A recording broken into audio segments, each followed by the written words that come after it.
Hello out there, YouTubers, and welcome to PE Slick Podcast. I'm your host, Matt here.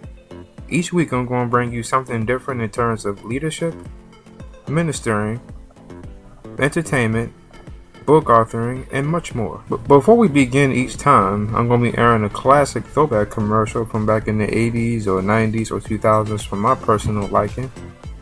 Stay tuned. I get more emotional. I'm tense, crabby. Why do I get this way some months? Premenstrual syndrome. It's not in your head. This is a dramatization of what happens inside your body. A complex biochemical process can trigger emotional changes and physical pain. And because PMS is biological, these monthly symptoms can be relieved with the right medicine. Midol PMS, the premenstrual formula for women from the company that understands women.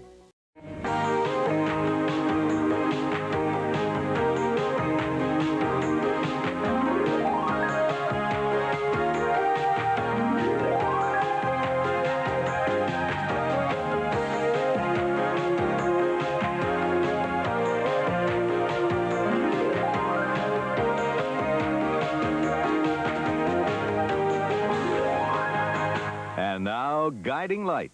My turn. Hey, you two should get a room here. Come on. Look at that. Wow. And we're back. Your host, Ranger Matt here, and I got the talented, wonderful Tina Sloan with me.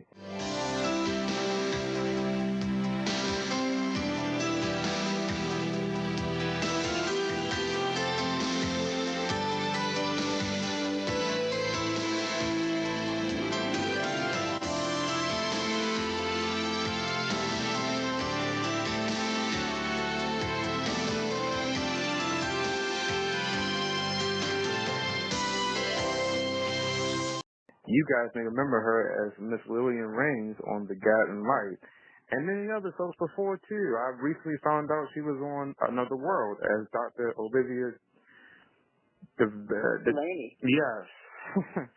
And she was a big part of Guiding Light's history, and I'm glad that she took the time to be a part of my podcast. How are you doing, Tina?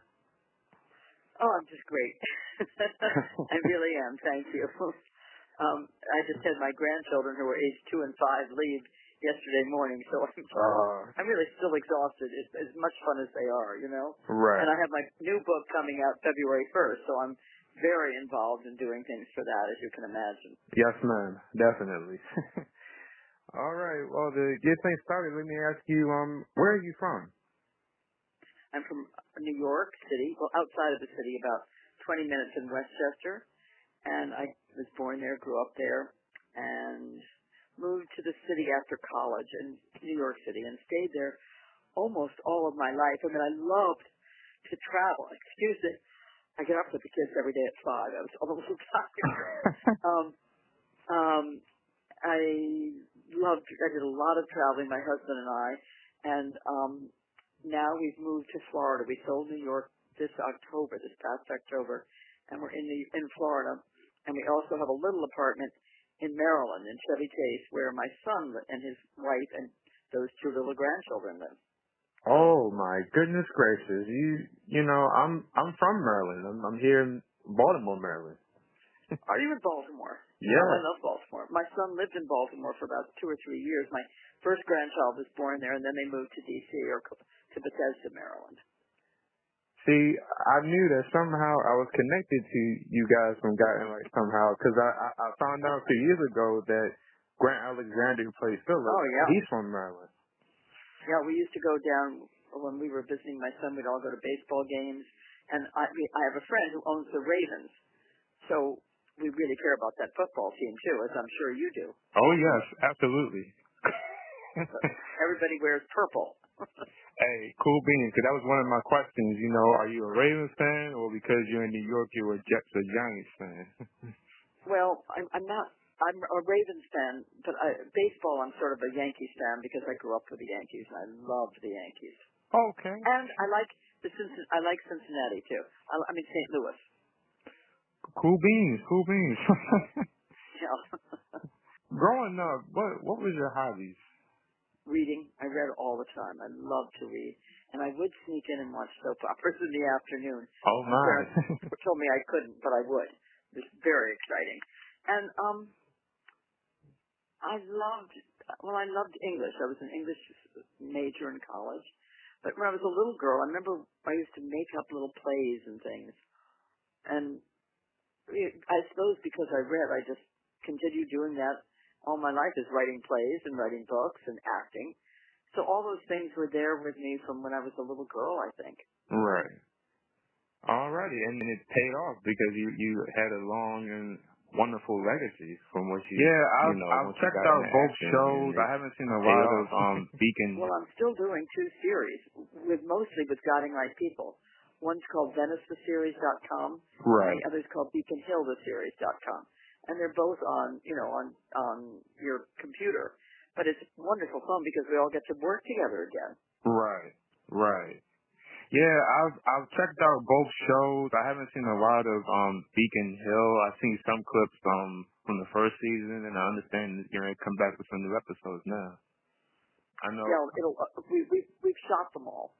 Okay. So it'll be out, I think, in January, pretty soon. Oh, okay. Probably in a few weeks. I'm gonna check it out. Did you have an interest in acting when you were young? Yes, I loved it from the day I was. From as far back as I remember, I loved it.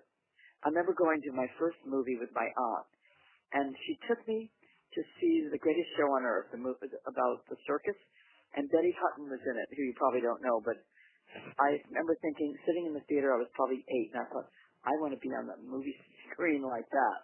And indeed, I've done a lot of movies in my career. I mean, I was very blessed to have maybe 10 or 15 big movies. Not that I had I had small parts in big movies. Right. That's the way to put it.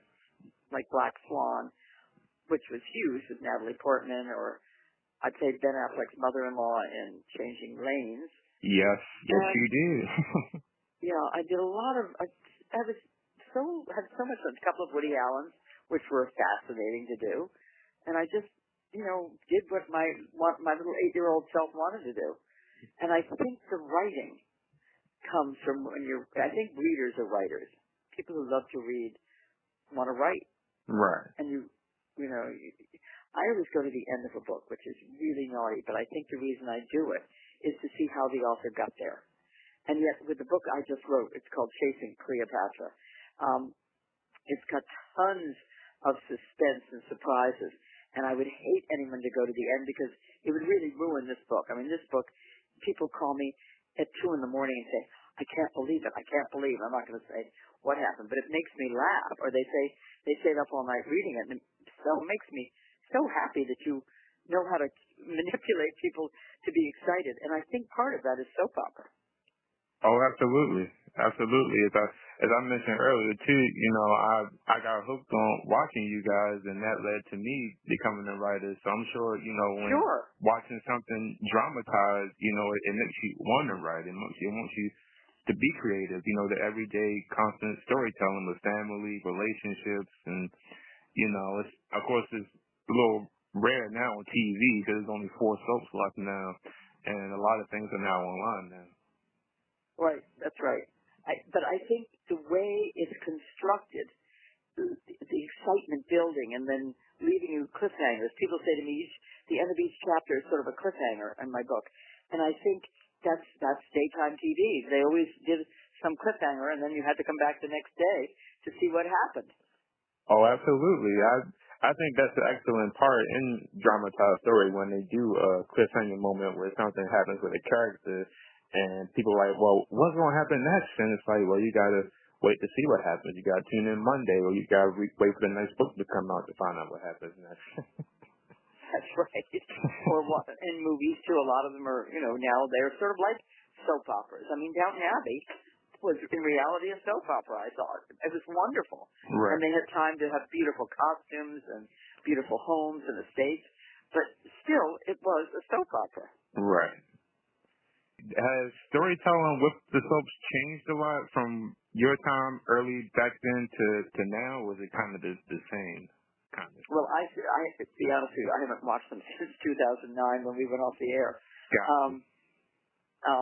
But I think they were staying, when I was still there, I think it was staying the same. You know, they were dealing with the same issues. They might be more provocative because that's what's happening in the world. You know, people are wearing less clothes and they're doing more obvious things even on commercials. So they might have gotten more provocative where we used to sort of, you kiss someone and that was the end of the scene. But now it's not really, or it wasn't when I left Guiding Light, or when Guiding Light went off. But Procter & Gamble soaps were very, I want to say, clean. They were, you couldn't smoke, you could drink, but only if you drank and you were an alcoholic. You know, we used to have a storyline about that, which was, we did a lot of very helpful storylines. You know, the breast cancer storyline that I had, the alcohol, we have drugs, we've had incest, we've had all kinds of stories that I think help people. Right. You know, and they weren't over in one sitting. You had to, it was a year when my character had breast cancer, so she was cured, or not cured, yes, cured.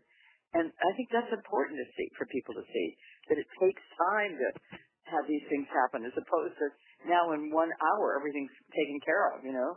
You Right. get divorced, it's over. When you first began on soaps, you actually was on Search for Tomorrow as Patty Byron, and No, I started on Somerset. oh, okay. That was my first show, Somerset, where I was Kate Cannell, who to this day is my favorite person I ever played. I loved her. Was she a good girl, a bad girl? No, she was bad. Oh. And there's nothing more fun to play a bad person. Especially, I'm pretty normal and good myself. So to play a bad person to me was so much fun. Right. I loved being her. And she, you know, she was the publisher of the newspaper. She fired her husband, who was the editor. I mean, she was just a nightmare. But she was so much, she had beautiful clothes. And, I mean, you know, they gave me beautiful clothes to play her. And she just was thrilling to me. I loved it. Right. I hope at some point somebody can maybe post it, because I haven't seen that of you on there or from your work on Search for Tomorrow. Well, that's interesting. There's some man I know, and if I think of his name, Matt, I'll send it to you. It's got all these soap episodes. I know I did a play with him in Maryland 2 years ago. Michael O'Leary, who played Rick on Guiding Light, wrote the play. Right. Quite a few of us were in it. Grant was in it. Philip was in it. I was in it. He was in it. Beth Chamberlain was in it. Cynthia Watchos too, right? That's right. Cynthia and Beth both played the character, you know. And there were other people who played it from time to time, but it was really interesting. But the guy who has all the tapes was in it too, and so I'll look it up. I'll ask Michael who it was. Okay. O'Leary. I'll send you. When you came to Another World and you played Olivia from 80 to 81, by the way, those episodes are online. I've seen when you first came on. Yes? Are you Clarice Ewing? Yes? I'm Olivia Delaney. May I come in? Oh, yes. I realize it's very impolite dropping in on you like this, but I was afraid if I phoned, you wouldn't see me. Well, I would have seen you, but I don't know why you'd want to see me. Well, first of all, I was curious, Oh, you were? among other things. May I sit down? Yes, please.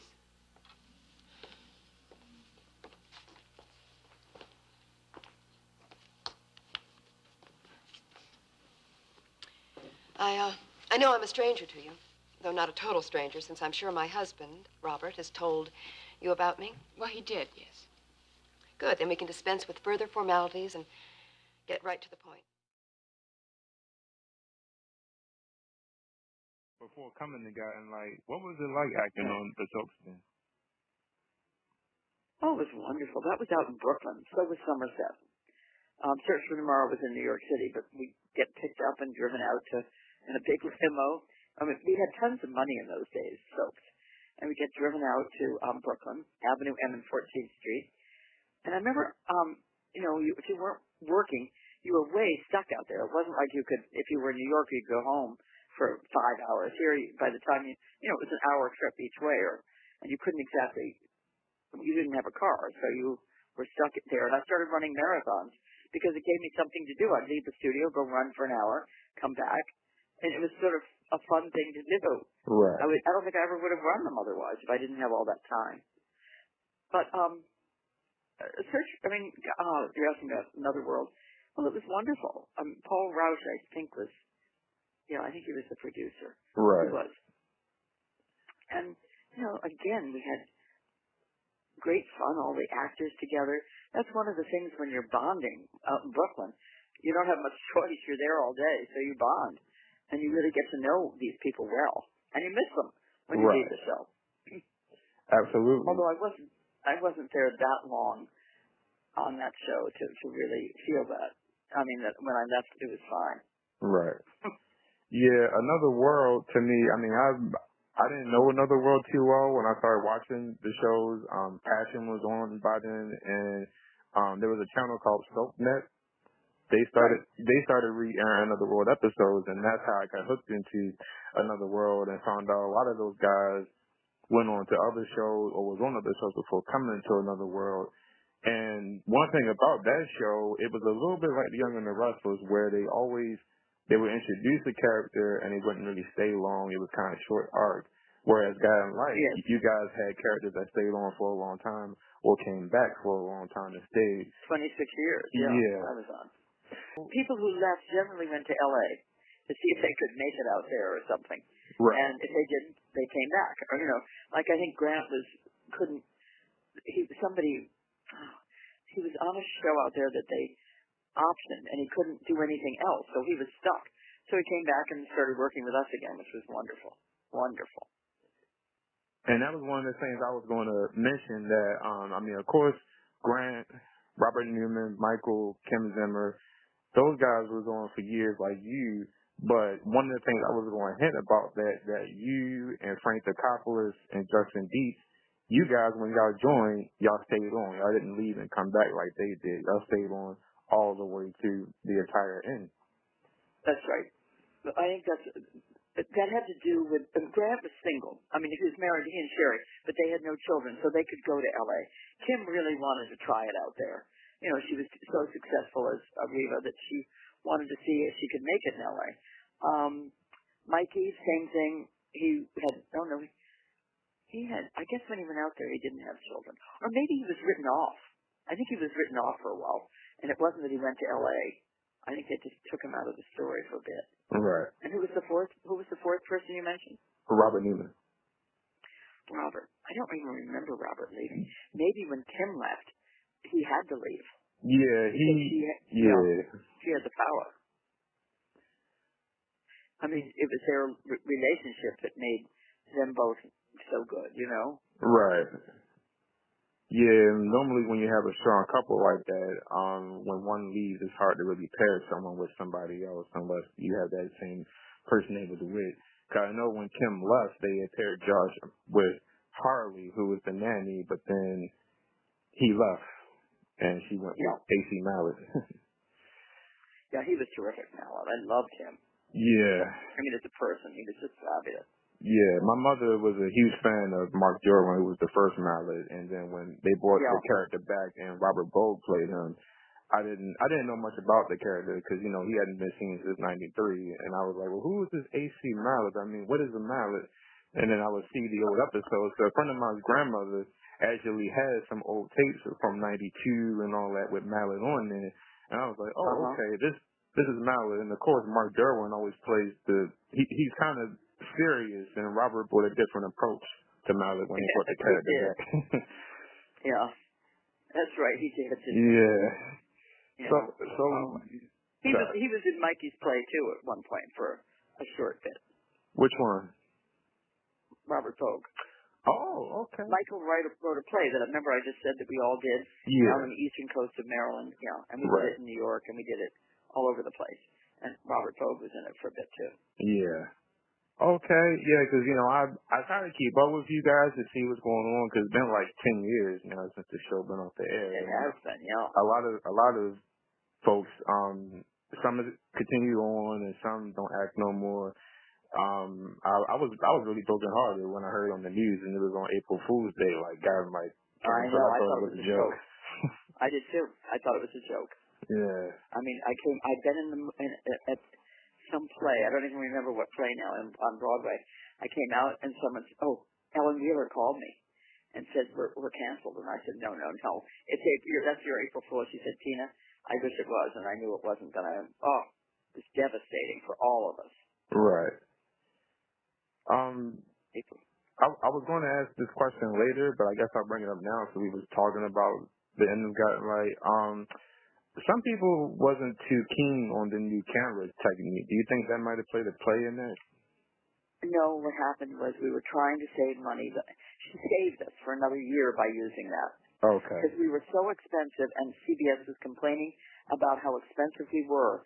So Ellen, I have to hand it to her. She tried to make it work by taking us to see the studio, was the cost of the studio was what was so expensive, out in Peapack, New Jersey.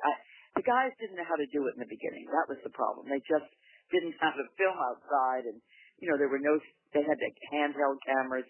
It was very hard for the cameramen and the soundmen. They missed things, but it wasn't their fault. They'd never had to do it before. All of a sudden, they were thrown outside, Right. and the directors and the actors, and there was no real stability for any of us, and I thrived on it. I loved it. So did Justin Dees. We both were good in that environment, which was different. But most people didn't like it. And, it was every morning you had to get in a bus and go out to Peapack, which was an hour trip. And sometimes with traffic, it was 2 hours in the evening coming back.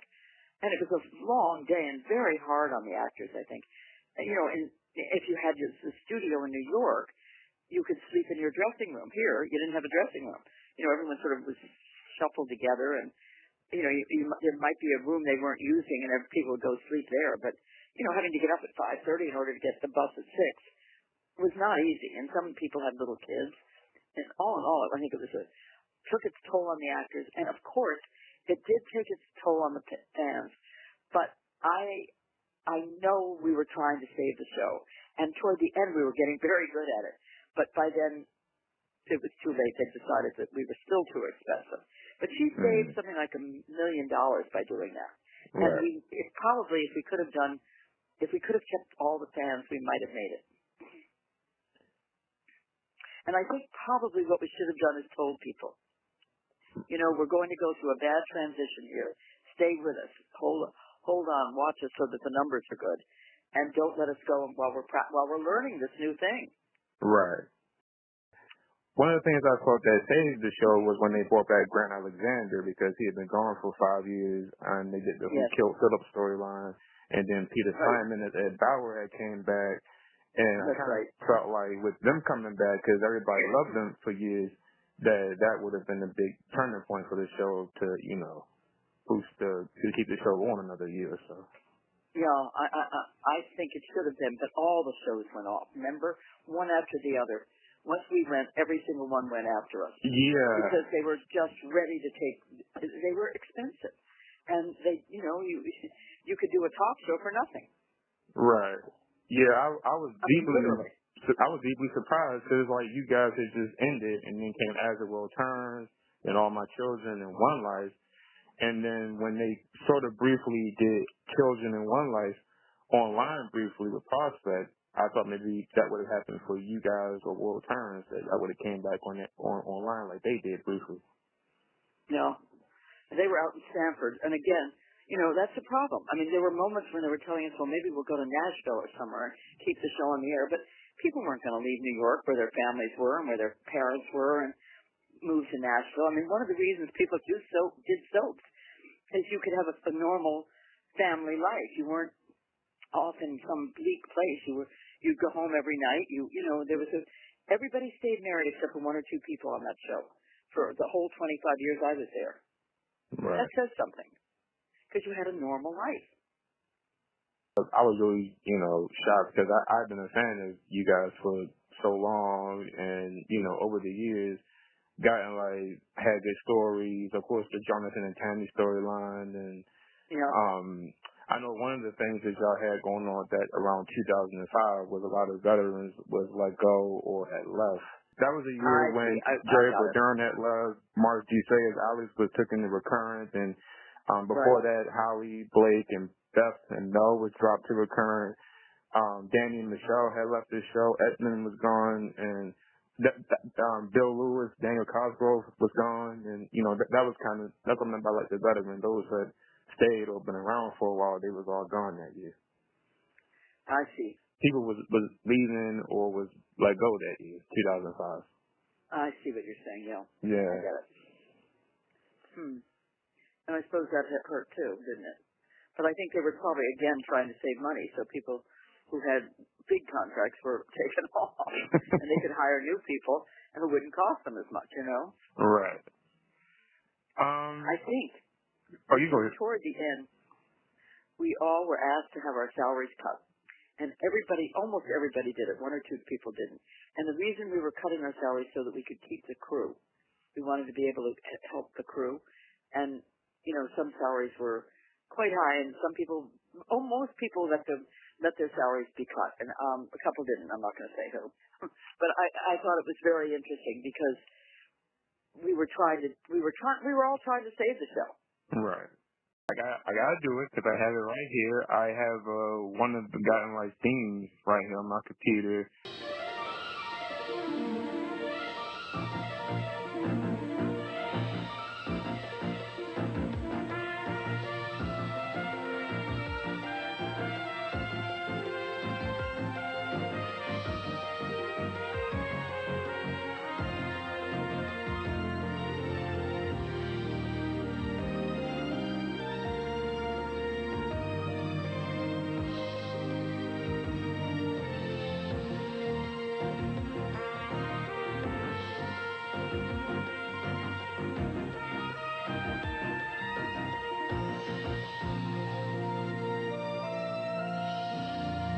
That was the 91, the Lighthouse, spinning Lighthouse. Right. Yeah, that was one of my favorites, that one and the one that came in. Y'all had a couple of favorite songs over the years. That's great. I really admire the Only Love one that came in y'all last year. Yeah. Which was a true song. Yeah. And when people would write these songs, Everybody feels low, everybody feels high, everybody's feet are on the ground and heads in the sky. Only love can save the world. Only love can save the world. Only love can save the world. Only love can save the world. Oh, we know. You joined Guiding Light back in 1983. When you first joined, how did that come about, and how was the character of Billy and Raines described to you?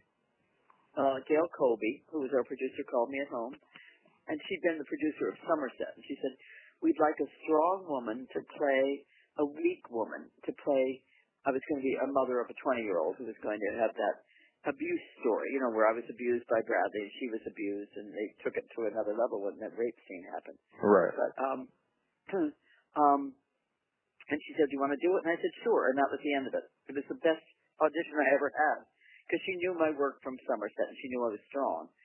So I played Lillian, who was very, very weak and very scared of Bradley and scared of ever upsetting the apple cart anywhere. And I didn't know how long I would be on, and I think it was interesting that I stayed on so long. I'm so grateful for it, I'll tell you. It was a wonderful life.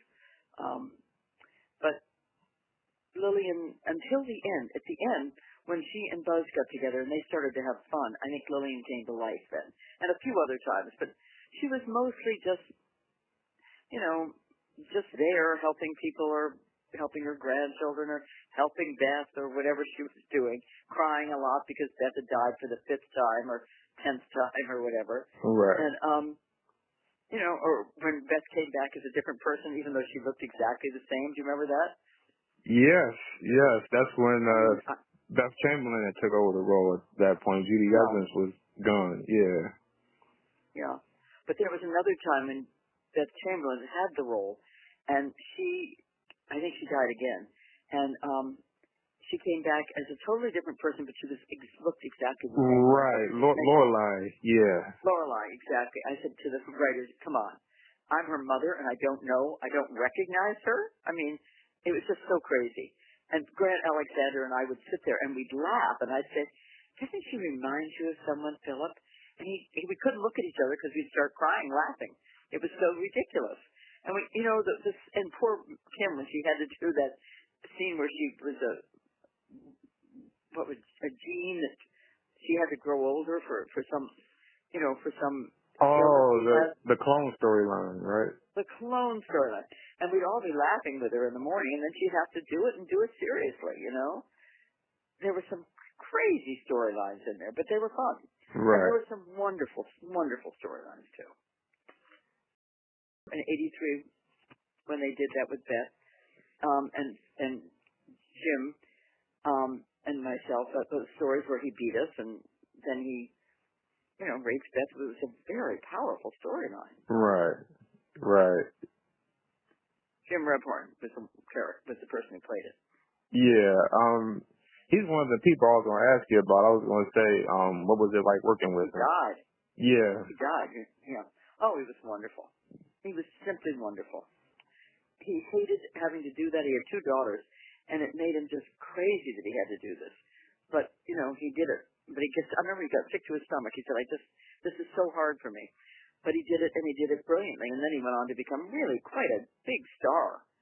He did theater, he did movies, he did some wonderful stuff. Right. And he died so young. It was so sad. I went to his funeral, and his wife had a wonderful scene of the two of us on, she had all these sort of tapes of him, and she did a wonderful guiding light scene with him, the two of us, which I liked very much. I was so happy that she acknowledged that part of his life. Yeah. Lady, do you understand me? Beth.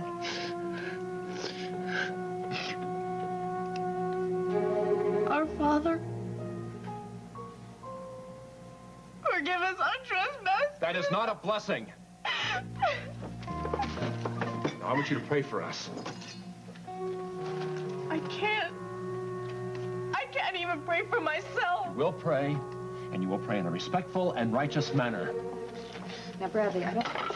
Lillian, will you sit down over there, please? Leave her alone. I knew his work from prior to Guiding Light because I knew his work from a lot of movies. One of the movies that he was in that I love was My Cousin Vinny. Oh, wasn't he great in My Cousin Vinny? Yes. He was so good. And Marissa told me, I did a movie with her, and I said to her, God, My Cousin Vinny is the best thing you've ever done, isn't it? I mean, I didn't say it quite like that, but I said, wasn't that one of the most fun parts? And she just said she'd loved it. And I said, working with Jim Rebhorn makes everybody happy. Right, and it was also amazing how a lot of people like Marissa and Jim got their start on soap operas and then went on to do bigger and everything else in life future-wise. Well, I think so many people did that. Yeah. There's tons of people who've done that. Yeah.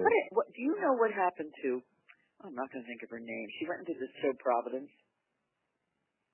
She was beautiful. She was on Guiding Light, and I'm trying to think who she played, and I can't. What year did she come on? Oh, I bet in the 90s. And then, and she was the star of the series, and she had a really big role for quite a while. And then I haven't heard about her at all, but that means nothing. Sometimes people are just doing things you don't know what they're doing. She played Melinda. Delaney. Yeah. Yeah. I loved her as Delaney. Yeah. Oh, she was wonderful. Do you know what happened to her? Other than seeing her work on CSI New York, no, not quite. Mm-mm. Is she on CSI New York now? No, the show ended maybe sometime before you guys ended. And I know she was making some. Yeah, I know she made some movies and maybe did another show, but no, I'm not too sure about what happened with her. But I know that when I first started looking at the classic episodes of Guy, like my mother would see her on CSI, and she was like, she was on Cat and Right, and I was like, she was? Really? and I turned to the episode when Delaney was supposedly with Frank, but got with Alan Michael, Rick Hurst, and I was like, oh, there she go, and she's young and got the accent, and you know, I loved her, Delaney, yeah. Yeah, she was just lovely, absolutely lovely, and so beautiful. And I remember she broke her contract. She broke her contract to do some series, and she was right to do it because it worked for her. Right. You know.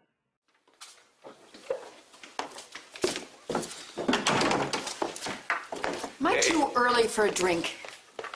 For a drink? Yeah. Yeah. Well, then I'm gonna have a cup of coffee. High test? You mentioned one of the storylines that came up from, I was going to ask what was it like doing it, was Lillian's breast cancer storyline from 1991 through 92. Oh, it was wonderful. I remember when Jill Karen Phelps, the producer, called me down to her office and said, "So you're gonna get breast cancer?" And I went, "Do I die?" And she said, "No." And I said, "Okay." And I would give lectures or talks all over the country because we raised such awareness. And I said, I was the lucky one. I got to ask if I die, and I was told the answer. You who have breast cancer don't get the answers. You know, you have to pray that every day that you're going to be cured. And I went to Italy and did the Italian-American breast cancer thing. They brought me to Milan. And it was amazing how much of a difference we made doing that. That whole, mammogram, sonogram. Right. Going through the operation, coming out of it, I didn't have chemo, radiation. And of course it brought in Ed, and I fell in love with him because I had no one else to go to, I suppose. Although I probably was always in love with him. Nurses are always in love with their doctors, I think. And I remember he kept saying, "Well, I want Beth," and I said, "No, because she'll make it about her," which was true. That was a great line. Right. You know, I don't want her because then I'll have to be comforting her, and I need to keep myself together. But Beth was away then, wasn't she? Because Philip had left the show and she'd left the show. Right. Yeah, because you was kind of the last line for the rings, because, in 91, both Grant and Beth were gone, and they also had brought on, Lily had a sister named Callie Matthews, and Calla and Jesse. They weren't on long, but when they left and Grant and Beth left, you was kind of the last of the rings until they brought them back. It's a very tricky place to be. Yeah. You think, "Oh dear, I'm going to go now," but somehow maybe they needed her to come back, and they needed me as a way for her to come back, or who knows why. Or maybe they just needed a nurse in the hospital who people were used to seeing. Right. Yeah, I always thought, because, like I said, watching you guys led to me being a writer, so I would sometimes get some ideas that you guys never told, because I always thought, because until they paired Dillian with Buzz, Dillian never really had a love interest, and I always thought that if Dillian were to have gone that other direction, they could have paired her with Alan Spaulding. Oh, I think Alan and I used to laugh about it because we'd fight brilliantly. I mean, when she and I was the only person who would stand up to him, especially toward the end of the show. Right. And it would have been a perfect combination. Just hilarious, I think. And we both said that, but I love being with Justin though. That was so much fun. Right. Because you never knew what he was going to say, and I liked that because then I could come back to something. We were always off book. We always just sort of made up our lines because we both could do it. Some people couldn't do it, and they'd say, "No, you didn't say your line right." And I'd look at them and think, "Are you talking to me? Are you talking to me?" Right. And there was one actress, one of my granddaughters, and she was much more. She had to have everything more by the book, and I never had I just sort of let it happen, pretty much. And Beth knew what I would do, and Grant knew what I'd do, and they did it too. And that was sort of the fun of acting when it was free. and things would happen that you wouldn't expect to happen. I don't mean we changed the whole story, but maybe a line would come out totally in an odd way, and the other person would answer you in an odd way, and then you'd go back. I don't know. It was great fun to do that. Right.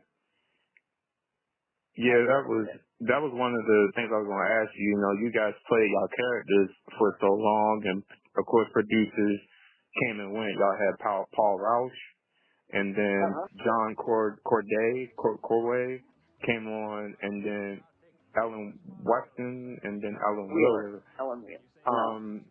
Was there ever a time when y'all had a storyline and y'all just maybe didn't like it or understood it because y'all knew y'all character and say, Lily wouldn't do this or Philip wouldn't do this? Well, not in the storyline because you couldn't. That's the writers.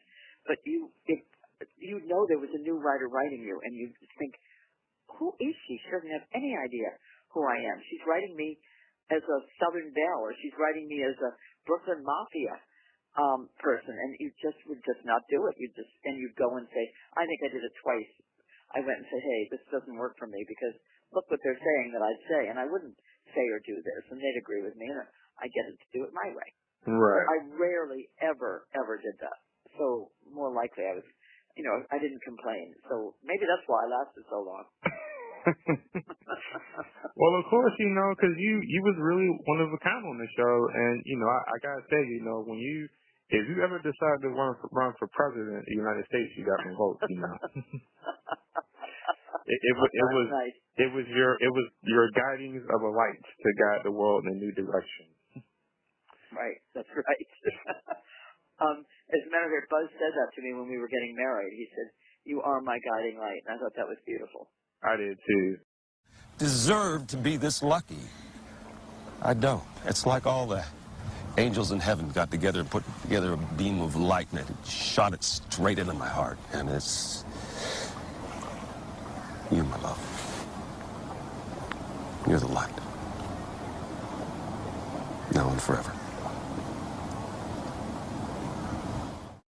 Started taping the show back in 2005, so I do have some of the episodes still on tape. I haven't even found time to convert them to DVD to post them, and a lot of the 90s and 80s episodes I have on DVD from people who had them and sold them. So I have a lot of your episodes from beforehand.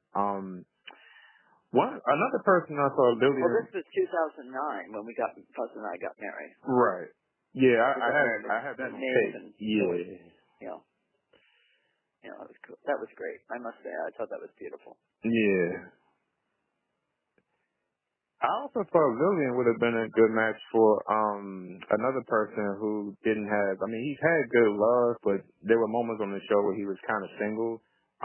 Fletcher, Jay Hammer. Yeah. He didn't last long though, did he? I mean, he left pretty long time ago. Yeah, they paired him with Holly, and then he left, and then he came back briefly on and off, and then he came back. I like that he came back at the end and left with Alexander. For Marge. Yeah, that was great. That was terrific. That was so nice.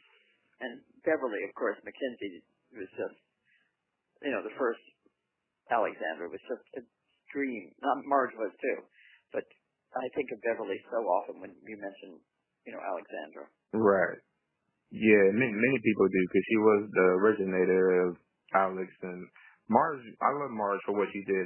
I actually knew Marge from she was on All My Children when I started watching the soaps, and then when they brought Alex back, Joan Collins played her, and then Marge used to. I remember that. I was like, well, that's Dynasty girl on here playing Alexandra. Which was perfect, except she wasn't used to 5 days a week of. They do one show a week. We were doing 5 shows a week, and that wasn't easy. Right. When you're not used to it, to sort of run from place to place and scene to scene and all out of order. And I don't know. I think it's a lot harder spring daytime than anything else. And people say that. They say that's true. That you learn so much on doing soaps because you just have to do it right away. There's no time to think. I mean, you just have to learn your lines and say them. Right. What was your intake on the 92 storyline with Ed and Lillian that led to Maureen finding out and dying? Oh, there's so much more to that than that I'm gonna say. There was reasons that it wasn't. I hated that I had to be the reason she died. Believe me. And I think the fact that they built her up before she died into being this incredible woman, mother, matron, hurt our show badly when we let her die. When they let her die, if they hadn't built her up so much and she died, it would have been all right. But I think people were so mad about it that they left the show watching it. Right. Because she was such a good character and a good person, and she had everything wonderful about her. And I found it very difficult when I was going to write the letter that Maureen was going to find in the kitchen. I couldn't write it. I never took time. I never held people up, but I just couldn't make myself write the letter because I knew it's like I gathered that when they put the bullet, the noise of the bullet into the death of Lincoln in their TV series, that Ken, I can't think of his name. He's a huge Ken. Oh, it'll come to me in a second. He couldn't put the shot in. And I felt the same way writing the letter. I just didn't want to write that letter because if Maureen never found the letter, then it would be all right. Right. She would die. And it's so funny that one little thing, I remember sitting at the desk and I said, I'm sorry, I can't do this. I'd get up, I'd walk around. And finally, I think Maureen came over and said, Tina, they wrote me out. You didn't. Come on, write the letter. So I wrote the letter. I wrote it and it was just because I knew what was happening and she was a friend, but the powers that be wanted that character to be gone. Right. And, people think I did it, but I didn't. I hated having to be that person. I loved the relationship with Ed. I thought that was very real, that you could fall in love when you have breast cancer, when you're vulnerable and alone in the world. And, he was my friend. He helped me. And then and Maureen wasn't paying any attention to him. This happens in real life. All of a sudden, I was always telling him how wonderful he was, and she was saying, get the kids, go clean the bathroom, all those things that wives do. She wasn't home because she had meetings, all the things that break up marriages. And unfortunately, that took her out of the show.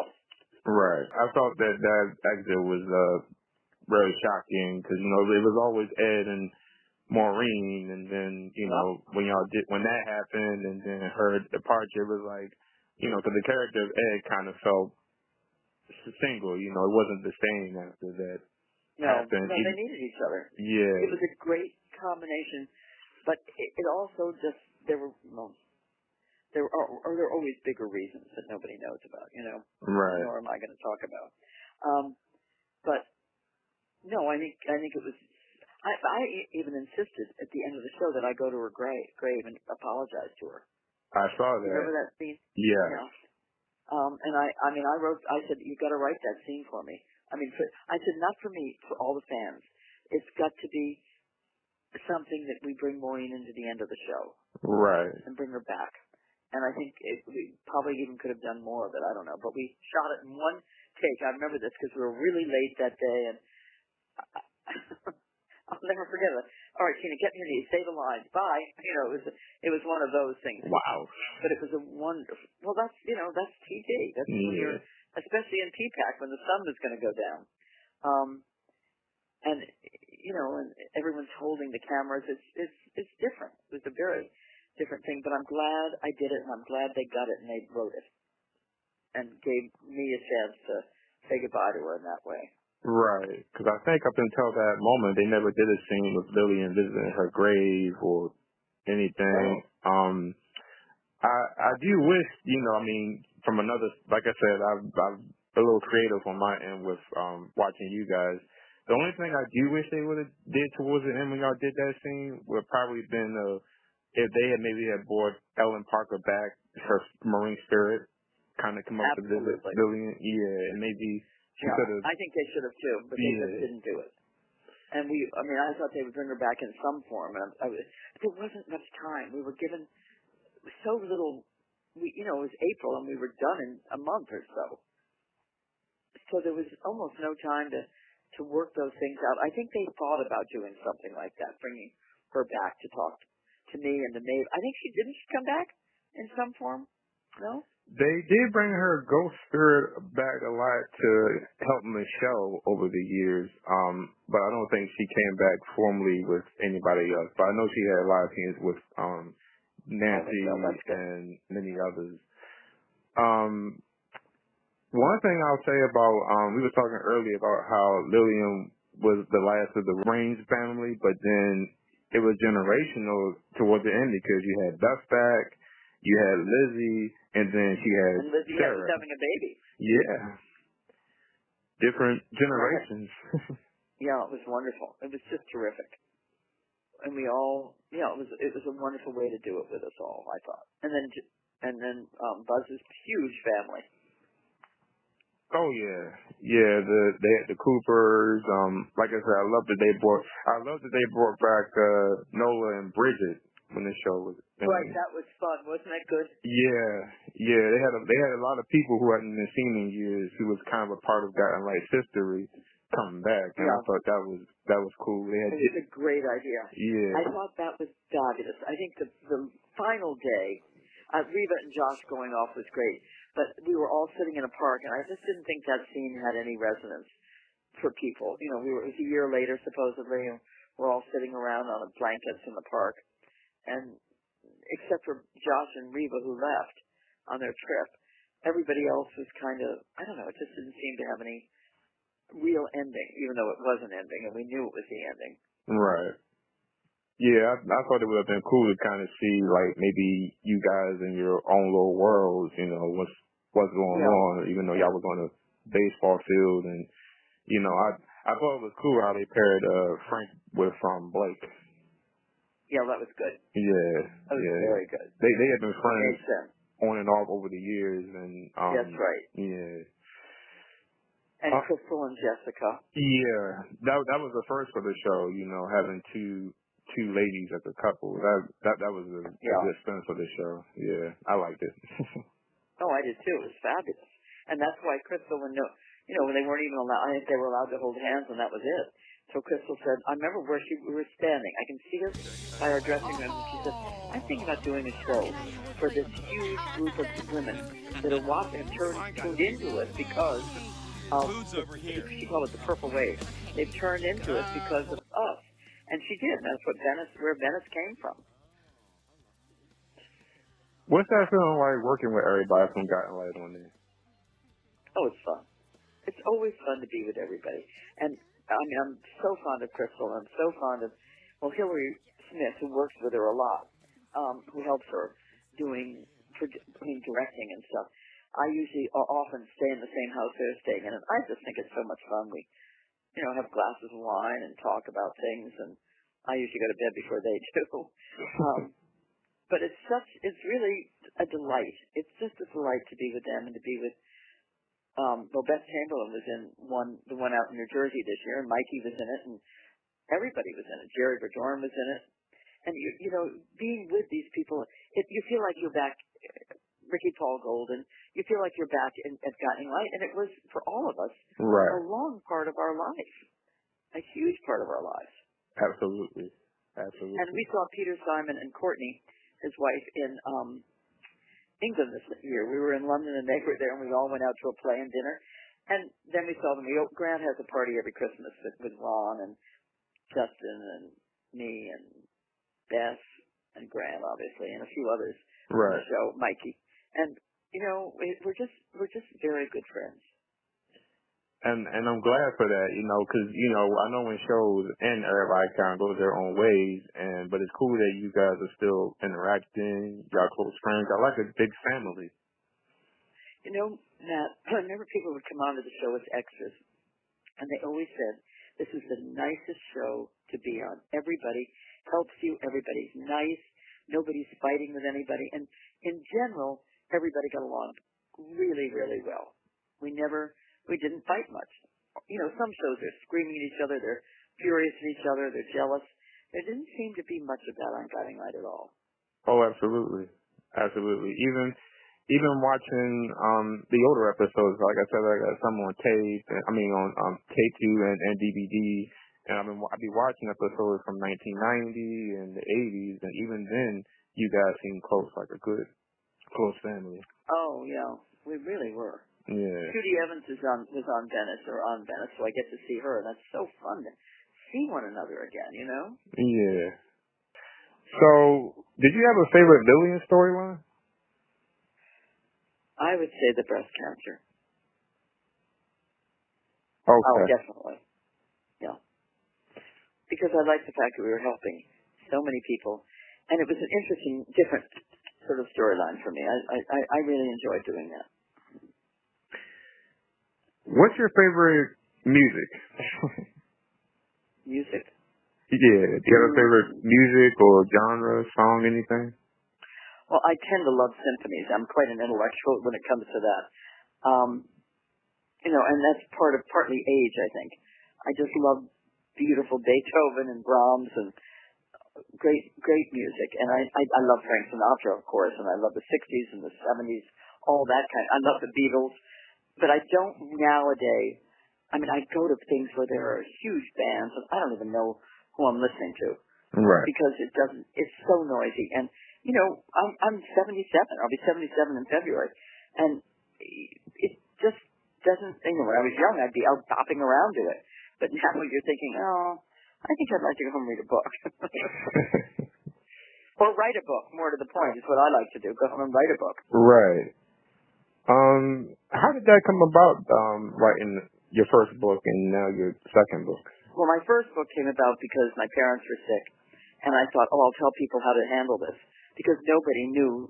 People lived so much longer. And so I wrote that book, and then it morphed into a much bigger book, Changing Shoes. And I just brought it out again with updated. And because people have said it really has helped them a lot to read that book and to learn how to do all the practical things like wills and, showing where your passwords are and, power of attorney and that sort of thing.